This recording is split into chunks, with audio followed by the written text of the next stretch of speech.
Okay, class, so today we're going to do a recrystallization of acetanilide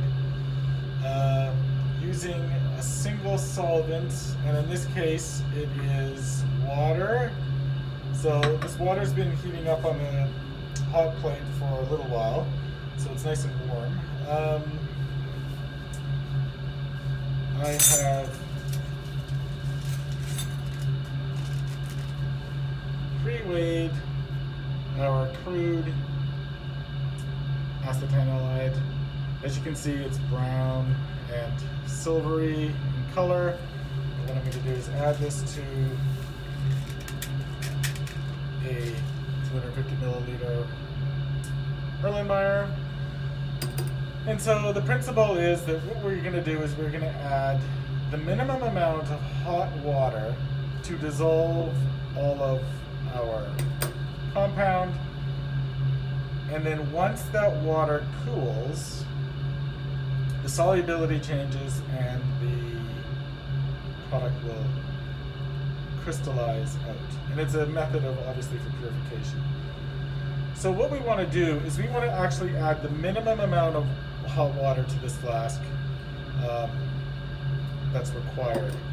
And so in this case, with 3 grams, it's going to take approximately 40 milliliters of hot water to be added. So that's what we're going to do. But first we're going to put in 30 and see if that will dissolve everything. Now there's certain items in this flask which won't dissolve, and we're not really worried about that. So I measured this, and I know exactly what I'm doing. I'm going to add a little bit.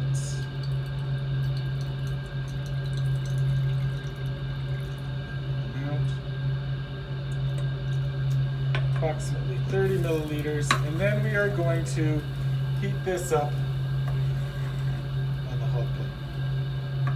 And you can see right now that there's big chunks of solid which have not yet dissolved.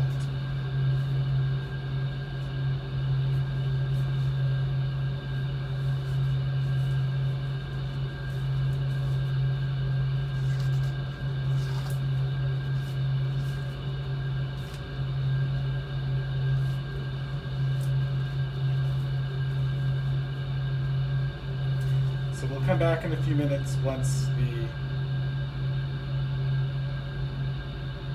stuff has reached temperature and started to dissolve.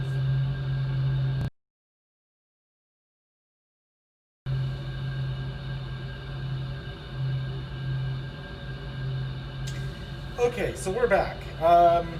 This has taken probably 10 minutes to warm up nicely. You can see here that, looking from a distance, that it still looks like there's stuff in the flask. So there are some insoluble impurities, and we're going to get rid of those first. But if you look closely at the solution itself, you'll notice that it's basically clear. On the bottom you can see a little bit of sand, and at the top you can see a little bit of activated carbon, which gives it that black color. But the actual solution itself is clear. So it's ready to be filtered. So what we're going to do next is basically put together a filter paper, and we're going to filter this hot through the filter. So we'll leave it on the hot plate warming up, and we are going to fold our filter paper. Now this is pretty simple, but it's easy to get lost. So what we're going to do is we're going to fold this filter paper in half, and you'll notice that there's a seam that's, okay, see the side. So we're going to fold it in the same direction that we did. So now we have got 2 quarters that are, or 4 quarters that are all folded in the same direction. We're going to do it into 8ths now. Again, always folding in the same way. So it's always folded in the same direction. So we're going to do it to 8ths. So now we've got a pie that has got 8 pieces, 1, 2, 3, 4, 5, 6, 7, 8, and they're all folded in the same direction.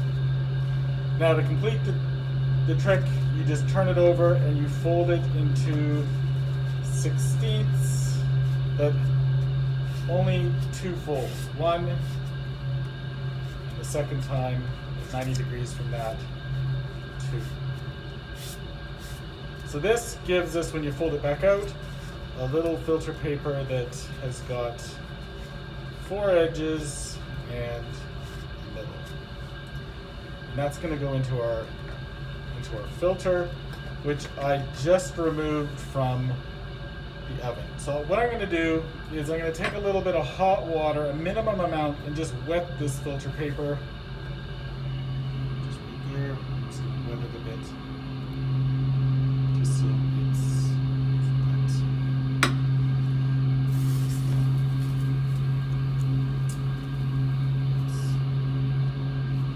Put that down.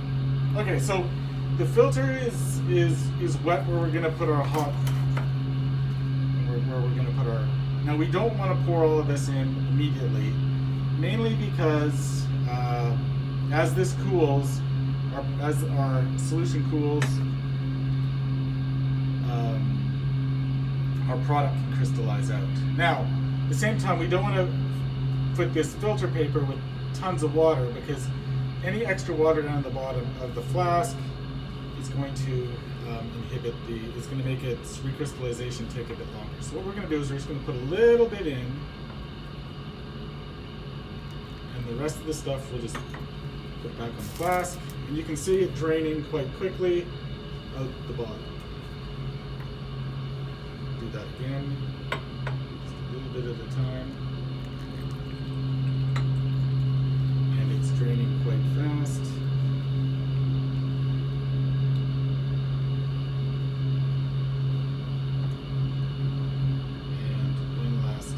Got a good filter, maybe 2 more times. It'll drain really, it'll filter really good.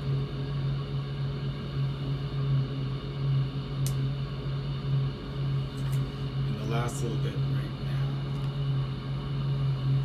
If you don't have a good filter made, what can happen is in the top you can get crystals forming inside your filter, and then you'd have to refilter it. But this one went really quickly, and what we're going to do is we are going to leave it. We'll take this away, and we're going to leave our little flask to cool, and in the bottom we should see crystals forming. And in fact, you can see it already. So we'll just let this cool for a while, and then we'll filter this through a Buckner funnel to get our pure crystals.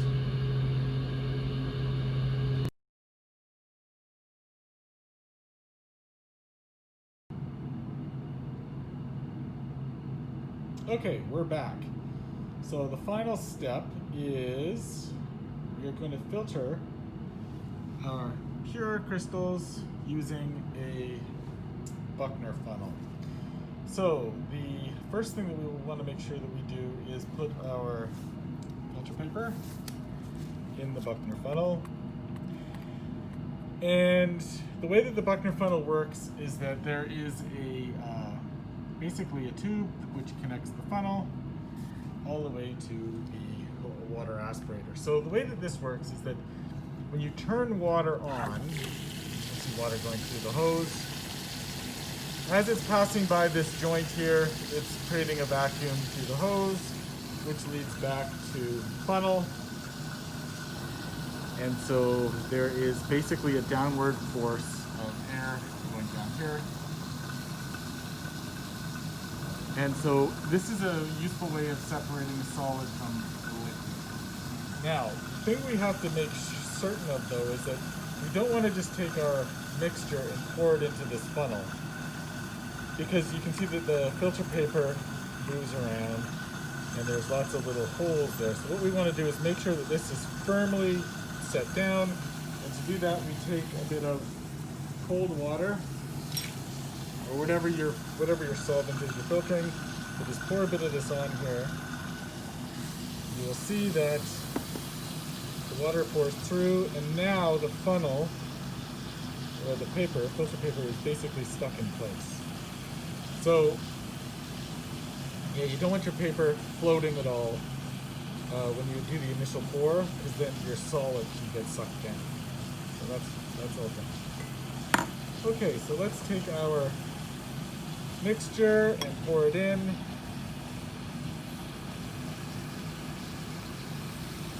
And as you can see, the liquid is draining out the bottom. We've got our solid on top.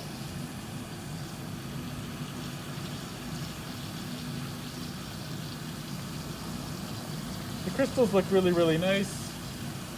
There's an off hint of color to them, a little bit of gray. Now what we've got in our pot here, we still have, I shouldn't say our pot, in our beaker, we still have a little bit of solid. So what we can do is add a tiny amount of cold water. Remember, you don't want it to be hot. Swirl it around and then get it filtered.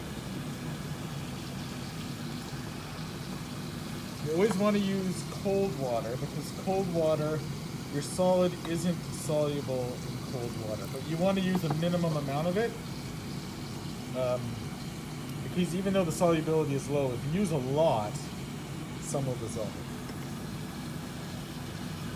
Mixing that through, and maybe one last little bit.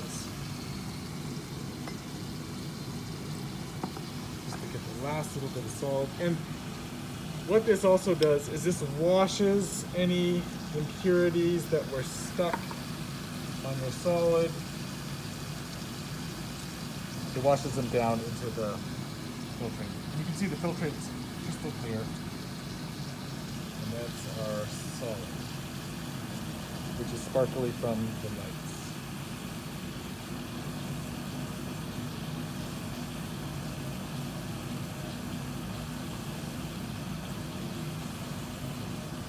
Now what I typically do is, I've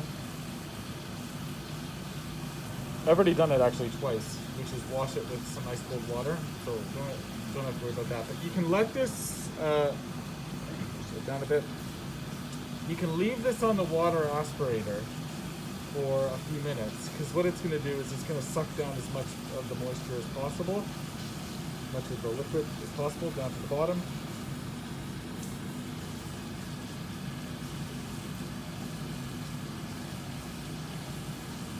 So what I would normally do is let this be for a good 5 minutes or so, and just let it suck all the water out.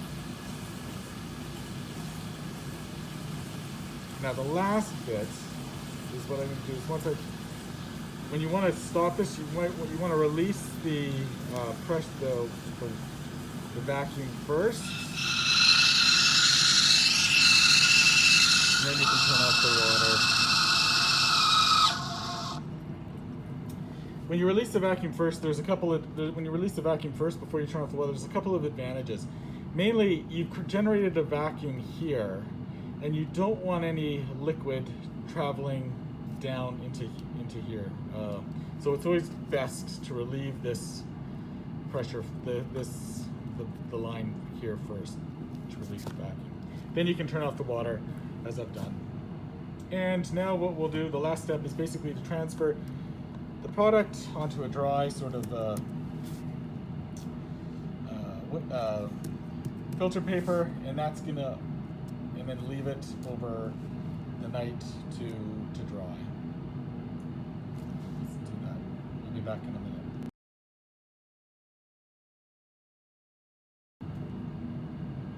Okay, we're back.